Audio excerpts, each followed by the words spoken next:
Welcome friends, Varsha beauty parlour and fashion designing. நான் எதுக்காக இந்த பதிவு போடுறேன் அப்படின்னு பார்த்தீங்கன்னா, நேற்று ஒரு கிளைண்ட் வந்தாங்க. வயசான அம்மா தான்.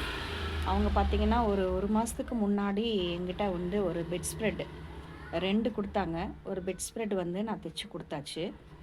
அந்த பெட் ஸ்ப்ரெட்டோட லென்த்து பார்த்தீங்கன்னா கிங் சைஸ் பெட் ஸ்ப்ரெட். அது பார்த்தீங்கன்னா கிட்டத்தட்ட வந்து 5 ஃபீட்டு 5 ஃபீட்டு 4 பக்கமும் 5 அடி 5 அடி தான் இருக்கும். அந்த 5 அடி 4 பக்கம் அடித்தா எவ்வளோ வாங்கலாம்? நீங்கள் சொல்லுங்கள், இது கமெண்டில் சொல்லுங்கள், ஓகேவா? ஆக்சுவலி நான் வந்து 80 ருபீஸ் வாங்கினேன். அதுக்கப்புறம் பார்த்தீங்கன்னா 80 ருபீஸ்ன்னு சொன்னோன்னே அந்த 2 பெட் ஸ்ப்ரெட்டில் ஒன்று மட்டும் அடிச்சுட்டு இன்னொன்று வாங்கிட்டு போயிட்டாங்க. 2வது பெட் ஸ்ப்ரெட் ஏமா கொடுக்கல அப்படின்னு கேட்கும்போது, இன்னொருத்தங்க எங்கள் வீட்டு பக்கத்தில் வீட்டில் இருந்து தைக்கிறாங்க, அவங்க வந்து எனக்கு 50 ருபீஸ்க்கு பண்ணி கொடுத்தாங்க அப்படின்னு சொன்னாங்க. வலிக்குது ஃப்ரெண்ட்ஸ், ரொம்ப வலிக்குது. என்னன்னு கேட்டிங்கன்னா 50 ருபீஸ்க்கு நீங்கள் பண்ணுறது தப்பு இல்லை. வீட்டில் உட்காந்துக்கிட்டு மிஷின் போட்டுட்டு நீங்கள் பண்ணுறது தப்பு கிடையாது, நான் தப்பு சொல்லலை. இனி அடுத்து வர ஜென்ரேஷனும் கற்றுக்கிட்டு தான் இருக்காங்க, தொழில் கற்றுக்கிட்டு தான் இருக்காங்க. அவங்க 10 ரூபாய்க்கு 20 ரூபாய்க்கு கூட பண்ணுவாங்க. அதே தப்பை நீங்கள் ஃபீல் பண்ணுவீங்க, ஓகேங்களா? 50 ரூபாய்க்கு நான் பண்ணி கொடுக்குறேன். இப்போ கடை போட்டு பண்ணுற அந்த அமௌண்ட்டுக்கும் நீங்கள் வாங்குகிற அமௌண்ட்டுக்கும் டிஃப்ரென்ஸ் இருக்குது. இன்னொன்று ஸ்டிச்சிங் டிஃப்ரென்ஸ் வரும்.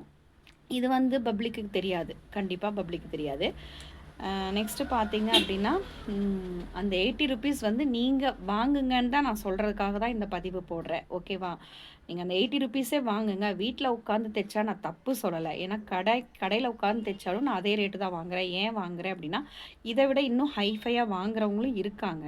பட் நான் வந்து 80 ருபீஸ் தான் அந்த ஸ்ப்ரெட்டுக்கு வாங்கினேன். அதையே வந்து ஜாஸ்தி நான் வீட்டில் உட்காந்து 50 ரூபா வீட்டில் தைச்சிட்டு வந்தேன், 50 ரூபா தான் கொடுத்தேன் அப்படின்னு சொல்கிறாங்க. நீங்கள் 50 ரூபா வாங்கினது நான் தப்பு சொல்லலை. நான் இப்போவும் சொல்கிறேன் ஃப்ரெண்ட்ஸ், நான் தப்பு சொல்ல கிடையாது. நீங்கள் அந்த சார்ஜை ஏன் கம்மி பண்ணி வாங்குறீங்க அப்படிங்கிறதான் நான் கேட்டேன்.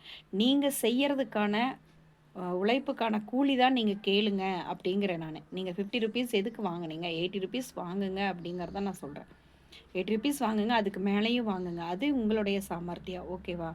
நான் வந்து கடை வாடகை கொடுக்கணும், ஃபேன் கடையில் உட்காந்து தைக்கிறேன். எனக்கு கரண்ட் சார்ஜ் பார்த்திங்கன்னா கமர்ஷியல் டேக்ஸு, கமர்ஷியல் லைனு எல்லாமே நமக்கு வந்து கடை வாடகை கொடுத்து நம்ம லைன் கொடுத்து நம்ம பண்ணும்போது சார்ஜ் வைஸ் ஜாஸ்தியாக தான் இருக்கும். தயவு செய்து ஃப்ரெண்ட்ஸ், இனி வந்து அந்த தப்பை பண்ணாதீங்க. இந்த பதிவு அதுக்காக தான் நான் போடுறேன். Okay friends, thank you.